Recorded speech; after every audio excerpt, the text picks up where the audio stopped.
I mentioned earlier that there was a big difference in the way Russia, the Kremlin, was conducting its propaganda battle, how it's almost given up its efforts to export propaganda to the West.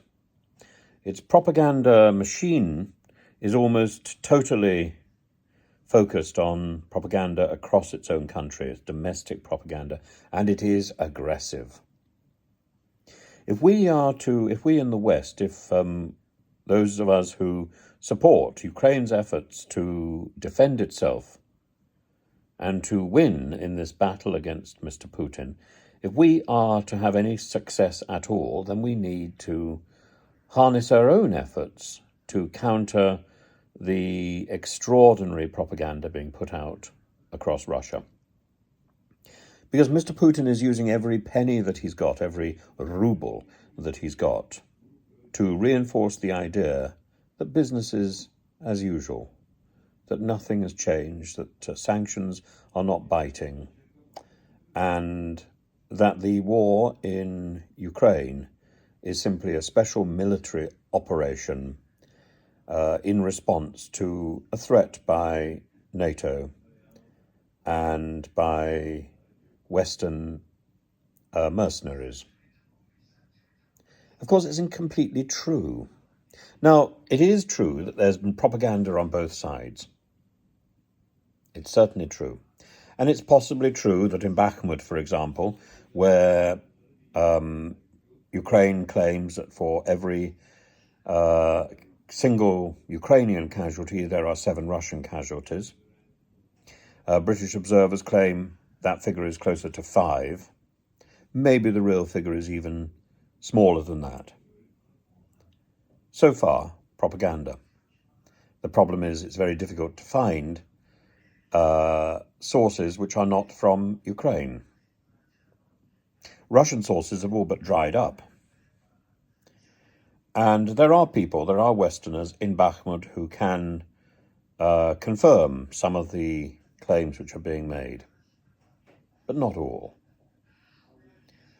And it's certainly true that we need to measure our assessment on a fairly careful examination of the facts which are being presented through Ukrainian-controlled media outlets. And Ukraine is particularly focused on controlling the information which gets into the internet. Russia is focused on controlling the information which gets onto its television channels. I think Russia is being very foolish from that point of view. However, where there is no doubt at all is the Russian claims that the war was begun in response to NATO aggression. This is complete rubbish. Complete rubbish. The war began because Putin wanted to secure his victory, his last victory, by looking tough. So he took Crimea. He thought he could do the same thing with Georgia, and did. He threatened Georgia. He thought he could do the same thing with Kyiv, and he failed. This strongman approach by attacking the countries nearby, the satellite countries, is very much part of Putin's game book. He has history. And to claim that he's that he's responding to an attack by the West and by NATO is simply to live in cloud cuckoo land. But I happen to know the huge efforts that Putin is going to convince his people at home that everything is normal. Instead of a wind down in construction in Moscow, for example, there's actually more local construction. There's more buildings being put up, being prefabricated, being dressed and repaired than ever before. This is a construction bonanza, a construction fest. It's extraordinary that this is taking place at the time when so much money and so much effort is being spent to keep the war in Ukraine going strong. All of this is the window dressing to convince the Russian domestic audience that there's nothing to worry about.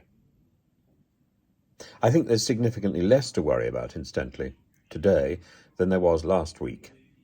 I think the Chinese president has convinced Mr. Putin that nuclear options, even tactical nuclear missiles, are off the table. I think the Chinese president's visit was extremely efficacious from that point of view. But, so much for small mercies. Let's see how this develops.